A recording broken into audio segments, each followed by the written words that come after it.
Hey, what's up? Hello, everyone. Welcome into Fantasy Filmball, the show where we turn movies into sports and sports into something we don't talk about here. My name is Matt. My name is Dyl, and you already know what time it is. Draft time. But before we dive into that, if you are new here, maybe consider dropping a like, dropping a subscription. We do these drafts each and every week, and if you subscribe, you can go look at all those other drafts, because we've had a lot of fun ones in the past. But this is the one I'm really excited for, because not only is it draft time, it's Pixar draft time, and they had a lot of great movies. However, last week I did take the L, so I don't have the first overall pick. That is for you. It is for me, and I'm going to be taking WALL-E first overall. I think it's a pretty undeniable first pick right here. There are so many amazing films that Pixar have done through the years, but WALL-E is one that I think stands... It's not my favorite, but I think it stands as one of the best. My favorite is one that I don't think will go right away. I don't know. Maybe you will pick it, but WALL-E is one that I know if I didn't pick this, you would pick it right away, because it is a brilliant film. It mixes animation, live action, tells an emotional story with unforgettable characters. It's not just a great Pixar movie. It's not just a great kids movie. It is a great sci-fi movie and will stand the test of time forever. It's on the Criterion Collection. That's crazy that you got a Pixar movie in the Criterion Collection. I would have it back here if I had that Criterion release, but I don't, and I hopefully will very soon. But WALL-E is my first pick. What are you following this up with, Dylan?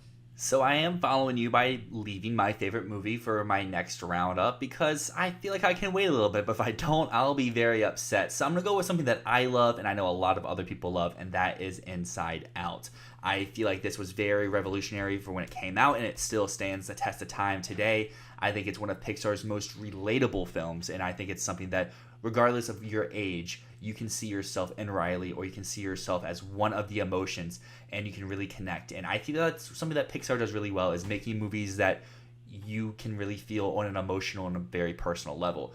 On the flip side of that, my next one is one I don't really relate to all that much, but I just think it is a very great film, and it's, I think, one of the very few times that Pixar has been nominated for Best Picture, and that is Toy Story 3. Oh, thank God.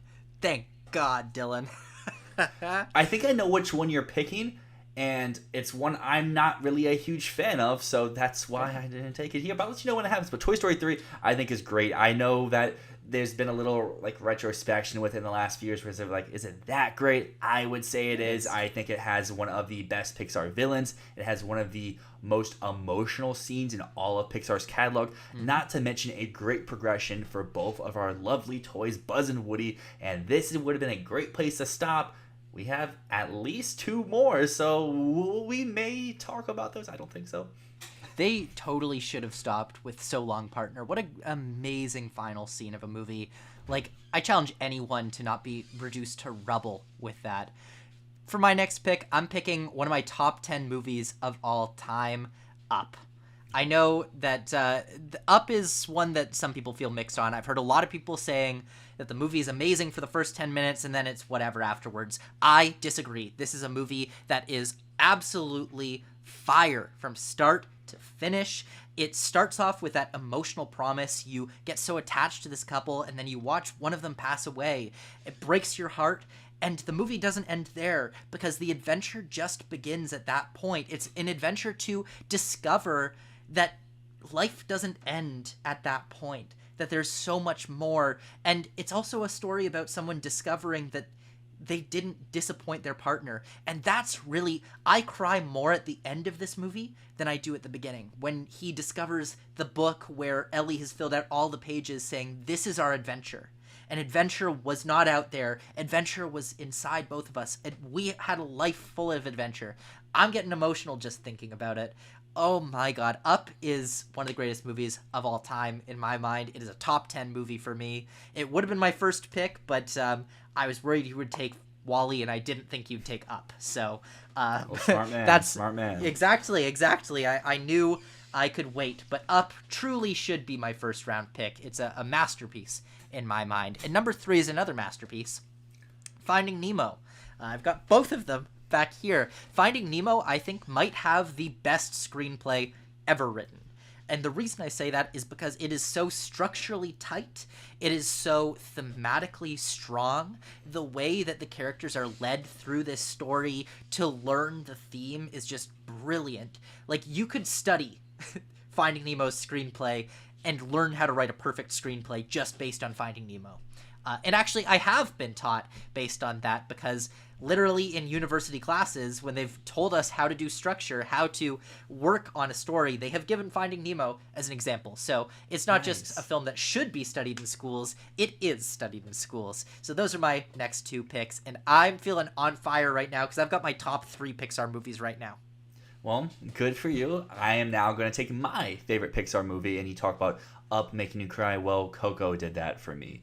I think Coco is one of the most fun Pixar movies, and it also packs a very deep, emotional, personal punch there in those last few minutes, as well as having some of Pixar's best songs. I feel like the music in this movie is severely underrated and overlooked. And to pair with Coco, I guess if you take Finding Nemo, you get one of the most iconic movies. Give me another one of those iconic Renaissance type films for Pixar, and that is Ratatouille. I know some people say this is their favorite Pixar movie. It's not there for me, but I still thoroughly enjoy this. I feel like it adds a whole new dimension for how Pixar can tackle some of these stories, because it doesn't just rely on comedy, it doesn't rely on toys or rely on characters that you don't normally see. I mean, it has a rat, but the rat's very human, and I just love how the rat is able, Remy, not to throw hate on him, but yeah, Remy is able to connect with so many people and able to express and follow his dreams, even though everyone around him say, no, you can't do that. Great picks. Really, really great picks. Ratatouille was one I was considering if you didn't pick it here, but instead I'm going to start off with one that maybe should be my last pick, because it might not be as popular with the folks out there, but this is my number 4, so I'm going to go true to myself here. Soul. I think Soul is a brilliant, brilliant movie. It was my favorite movie of the year that it came out in 2020. Best movie that year. Should have been nominated for Best Picture. Talk about movies that made you cry. This is one that just made me weep. It feels like an entirely new understanding of life. We don't have a purpose here, and that's okay. That being the theme of the whole movie is just like so beautiful. Life is what you make it. And I can't think of a more impactful way of showing that through this movie. The love of music. I mean, the animation quality is gorgeous here, but this just again shows why Pixar is the best at what they do. This feels like a return to that very classical Pixar form that I felt has not really been there recently. So Soul is absolutely an easy pick for me right here. And finishing off my team, I got 5 for 5 of the 5 that I wanted right here, because I'm taking The Incredibles next.